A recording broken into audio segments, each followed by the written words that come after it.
Hace 80 años el cielo de la ciudad japonesa de Hiroshima se volvió fuego. Fue el primer uso de una tecnología explosiva que cambió el destino del mundo entero. Más de 100.000 vidas se apagaron en un instante y muchas más sufrieron por décadas.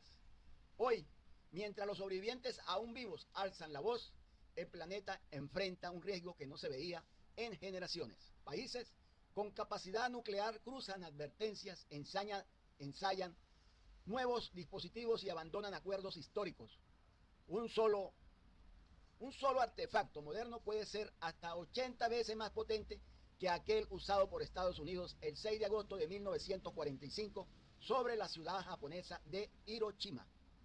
Y existen más de 12.000 en el mundo.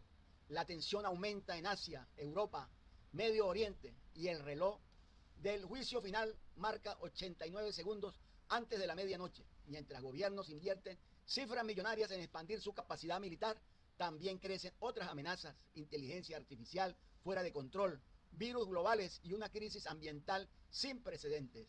Hoy más que nunca el mensaje es claro: estamos a tiempo, pero no por mucho tiempo. El 6 de agosto de 1945, a las 8:15 de la mañana, el cielo de Hiroshima se abrió como una herida. Desde las alturas, un bombardero estadounidense B-29 lanzó un artefacto con un poder jamás visto hasta entonces. La explosión fue tan brutal que convirtió el día en noche. Desintegró más de 100.000 vidas en segundos y dejó una sombra imborrable sobre la historia de la humanidad. 3 días después, Nagasaki viviría la misma situación. Y con eso, el segundo conflicto mundial entraba en su capítulo final. Pero las consecuencias de ese acto, más allá de la derrota japonesa, abrieron un nuevo capítulo, el del miedo nuclear. Hoy, hace 80 años después, el mundo se detiene a recordar. En el Parque Memorial de la Paz, en Hiroshima, los pocos sobrevivientes que aún quedan, conocidos como Iwakucha, se reúnen no solo para rendir homenaje a los que no están, sino para lanzar una advertencia clara: el peligro sigue vivo.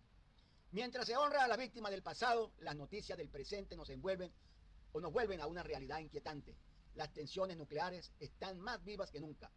En los últimos meses hemos oído potencias como Rusia y Estados Unidos que han intensificado sus declaraciones, sus pruebas y su retórica. Corea del Norte reafirma su voluntad de no negociar su estatus nuclear. China incrementa su arsenal con rapidez. India y Pakistán, enemigos históricos, siguen en disputa por Cachemira. Y los tratados de control de armas que durante décadas ofrecieron una mínima sensación de estabilidad se debilitan o se abandonan. Según el Instituto Internacional de Investigación para la Paz de Estocolmo, el número de ojivas nucleares siguen en aumento. Hay más de 12.000 armas nucleares en el mundo. Estados Unidos y Rusia poseen juntas el 90% de ese arsenal. Pero lo alarmante no es solo la cantidad, sino la modernización constante de esas armas. Hoy, un solo artefacto nuclear puede tener una potencia 80 veces superior a la que se lanzó en Hiroshima aquel 6 de agosto de 1945, es decir, hace 80 años. Desde 1947, un grupo de científicos monitorea la cercanía de la humanidad al desastre global a través del llamado reloj del juicio final. En el 2025, este reloj fue ajustado a 89 segundos para la medianoche, la cifra más alarmante desde su creación. Ese un segundo menos respecto al año anterior no es un detalle menor, es una señal de alarma, un grito de advertencia. Y no solo la amenaza nuclear, el informe también señala otros factores de riesgo: el clima, el cambio climático, pandemias, armas biológicas y el desarrollo incontrolado de la inteligencia artificial usada de manera irresponsable. Todos estos elementos contribuyen a la sensación de que el mundo camina peligrosamente cerca del abismo. Muchos nos preguntamos, muchos se preguntan, o muchos nos preguntamos: ¿para qué recordar Hiroshima? No basta con mirar hacia el futuro, pero olvidar es el camino más corto de repetir. Los Iwakucha no solo cuentan su historia para despertar compasión, sino para sembrar conciencia, para que el mundo no vuelva a sentir ese calor insoportable, esa luz blanca que borra todo, esa ceniza que cae como nieve mala. La memoria de Hiroshima no es solo un lamento por el pasado, es un espejo del presente, un recordatorio de lo que está en juego. El mundo necesita líderes capaces de frenar la carrera armamentista, restaurar recuerdos, abrir diálogos y escuchar a quienes ya vivieron ese horror. La tecnología avanza, pero la humanidad no puede perder su brújula ética. La historia nos dio una oportunidad para aprender. ¿Estamos dispuestos a desaprovecharla? Es la pregunta.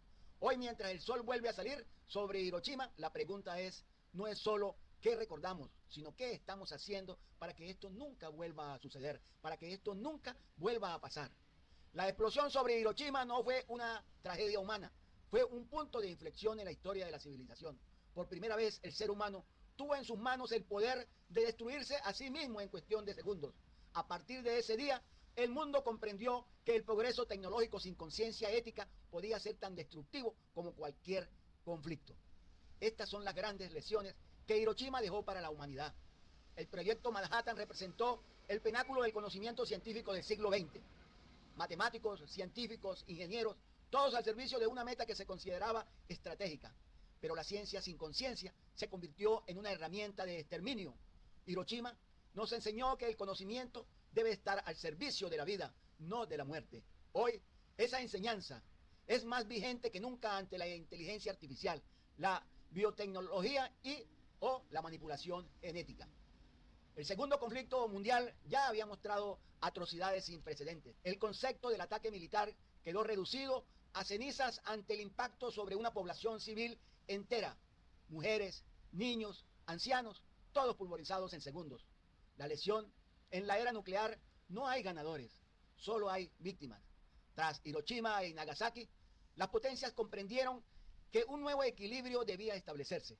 El miedo mutuo, la disuasión, los tratados de no proliferación, aunque imperfecto, ese sistema evitó holocaustos nucleares durante la Guerra Fría.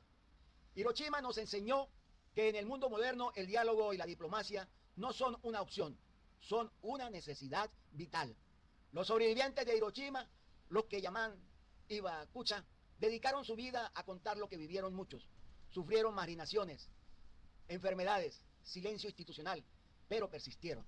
Gracias a ellos, generaciones enteras conocieron el horror para no repetirlo. Esa memoria es hoy antídoto contra la indiferencia, contra el olvido, contra los discursos que glorifican los conflictos o minimización del daño. Recordar Hiroshima es un acto de resistencia. Hiroshima también mostró algo inquietante. Cuando un poder tiene la capacidad de borrar una ciudad entera desde el cielo, se distancia de la humanidad, de sus víctimas. La bomba no solo destruyó cuerpos, también borró rostros. Nos enseñó que la tecnología puede deshumanizar el conflicto si no se establece un límite moral. Japón no solo se levantó de las cenizas, reformó su constitución, renunció al uso de la fuerza como medio de agresión y construyó una narrativa de paz que lo convirtió en ejemplo de resiliencia global. Hiroshima enseña que incluso del horror puede nacer una cultura profundamente comprendida o comprometida con la paz o por la paz. Hiroshima es una advertencia, pero también es una pregunta. ¿Hemos aprendido algo de eso? En un mundo con armas más potentes, inteligencia artificial militarizada y amenazas globales cruzadas, la enseñanza de Hiroshima sigue palpitando. No se trata solo de mirar atrás con tristeza, sino de mirar adelante con responsabilidad. El futuro de la humanidad no depende de su poder, sino de su capacidad para no usarlo. ¿Por qué? Nos hacemos la pregunta, ¿por qué Estados Unidos arrojó esas bombas sobre Hiroshima y Nagasaki? Una decisión que marcó a la humanidad. Y eso fue hace 80 años. El 6 y el 9 de agosto de 1945, Estados Unidos se convirtió en el primer y hasta ahora el único país en usar este tipo de armas en un conflicto armado. Las víctimas fueron las ciudades japonesas de Hiroshima y Nagasaki, con más de 200.000 personas muertas entre el impacto inmediato y los efectos posteriores. ¿Por qué se tomó esa decisión? ¿Era necesario? ¿Qué buscaba realmente Estados Unidos al hacer esto?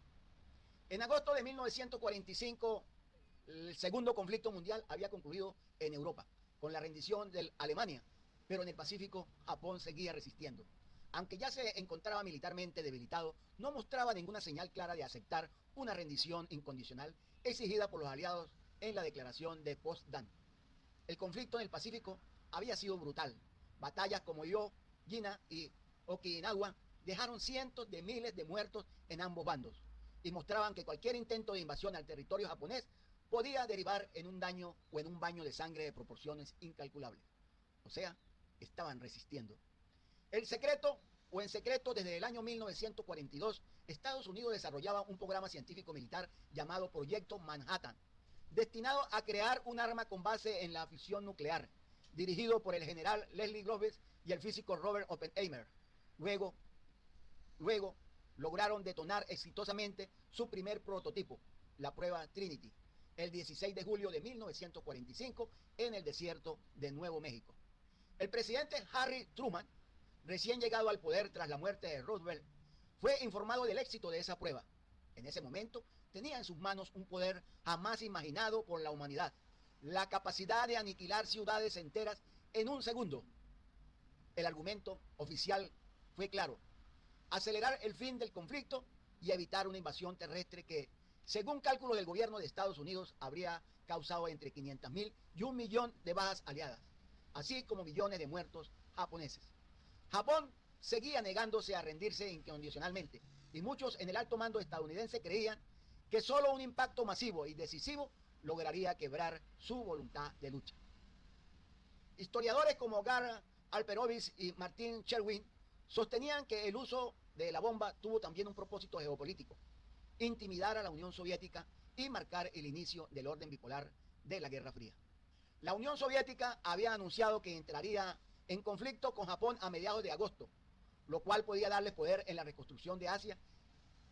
Las bombas antes de esa intervención consolidaba el dominio estadounidense. Para Truman y sus asesores, la bomba no era solo un arma, era una inversión científica, militar y económica de enorme escala. Detonar su creación en un conflicto real justificaba el gasto y al mismo tiempo evitaba dejar dudas sobre su utilidad. La alternativa de demostrar la bomba en un sitio deshabitado fue descartada, porque el alto mando temía que Japón no se rendiría sin ver consecuencias directas sobre su país, sobre su nación, sobre su población. Hiroshima, entonces, una ciudad con gran importancia militar e industrial, fue elegida como el primer objetivo. Allí, el 6 de agosto de 1945, el bombardero Enola Gay arrojó la bomba Little Boy con un poder de 15 kilotones. Nagasaki fue atacada 3 días después, el 9 de agosto de ese mismo año 1945, con la bomba Fat Man, más potente aún de la lanzada en Hiroshima, con una potencia de 21 kilotones. Ambas ciudades fueron virtualmente borradas del mapa. Sus poblaciones civiles sufrieron consecuencias indescriptibles. Consecuencias humanas más allá de la explosión. Más de 140.000 personas en Hiroshima y más de 80.000 en Nagasaki. Se dice que un total de 200.000 personas murieron. Decenas de miles murieron por exposición a la radiación. Eso fue posterior al lanzamiento de la bomba. Enfermedades, cáncer en los siguientes años. Se registraron malformaciones congénitas, estigmatización social de los sobrevivientes, hibacucha y una profunda huella psicológica y cultural. El 15 de agosto de 1945, Japón aceptó la rendición incondicional. Una semana después, el 2 de septiembre, se firmó el acta oficial a bordo del US Missouri. Aunque muchos argumentan que la entrada de la Unión Soviética al conflicto contra Japón el 8 de agosto también influyó en la rendición, es innegable que las bombas nucleares jugaron un rol central en la decisión del emperador Hirohito. El debate ético fue necesario, es una pregunta. A favor de la decisión, hay quienes dicen que se evitó una invasión terrestre y un número potencialmente mayor de muertes. Se cerró el conflicto más rápidamente. Se consolidó la posición de Estados Unidos como una potencia dominante. Los que están en contra dicen que Japón ya estaba al borde del colapso. Se atacaron ciudades con alta concentración de civiles, que no debió haber sido así. La bomba pudo haberse usado como advertencia sin causar esas muertes. Abrió la puerta a una carrera armamentista nuclear que hoy vemos cómo se adelanta. Incluso figuras como Dwight Eisenhower, comandante supremo, aliado y posterior presidente, manifestaron su desacuerdo con la decisión. Hiroshima y Nagasaki siguen siendo motivo de condena global y reflexión moral. La bomba que dividió la historia, la era atómica, comenzó. Se crearon tratados de no proliferación y control de armas. Se fundó el reloj del juicio final. Hiroshima se convirtió en símbolo mundial de la paz y la memoria. Estados Unidos arrojó las bombas nucleares sobre Japón en un contexto de conflicto total, con la intención declarada de salvar vidas a largo plazo. Pero las consecuencias de esa decisión dejaron una huella imborrable en la historia de la humanidad. Hoy, con más de 12.000 armas nucleares activas, la pregunta no es solo por qué se lanzaron, sino cómo evitar que se vuelva a suceder, o cómo evitar que esto vuelva a suceder. Hiroshima y Nagasaki no son solo fechas en los libros de historia, son heridas abiertas en la memoria colectiva de la humanidad. Son el recordatorio más crudo de hasta dónde podemos llegar cuando el poder se impone sobre la conciencia, cuando la ciencia avanza más rápido que la ética y cuando el conflicto se convierte en costumbre. En consecuencia, o en cuestión de segundos, decenas de miles de vidas se extinguieron, familias enteras desaparecieron y quienes sobrevivieron cargaron cicatrices físicas, emocionales y sociales que aún hoy marcan sus generaciones. Pero más allá de las cifras, más allá del debate estratégico o político, lo que quedó fue una lesión. El ser humano tiene la capacidad de autodestruirse y también la responsabilidad de evitarlo. Durante años se nos ha dicho que las bombas detuvieron la guerra, pero lo que también hicieron fue iniciar otra, la guerra del miedo. La carrera por quién tiene más ojivas, por quién presiona primero el botón, por quién amenaza más fuerte. Y hoy, 80 años después, esa sombra sigue creciendo. El mundo no solo no se ha desarmado, se ha armado más. Las armas son más letales, más precisas, más numerosas. El lenguaje de la guerra volvió a ser normal y el reloj del juicio final avanza. Segundo a segundo, hacia una medianoche que nadie quiere ver, pero que pocos se atreven a evitar. Y sin embargo todavía estamos a tiempo, porque si algo también nos dejó Hiroshima fue la voz de los sobrevivientes, la resiliencia de un pueblo que decidió no vivir en odio, sino construir una cultura de paz. Hoy, cada vez que un líder elige el diálogo, cada vez que una persona se niega a justificar la violencia, cada vez que recordamos para no repetir, retrocedemos un segundo. Que nunca olvidemos que el verdadero poder no está en quién puede destruir el mundo, sino en quién elige no hacerlo. Gracias por estar acá, gracias por seguirme y espero que este comentario, esta historia y este recuerdo nos sirva para la reflexión en el mundo entero. Gracias y los espero más adelante en otro contenido.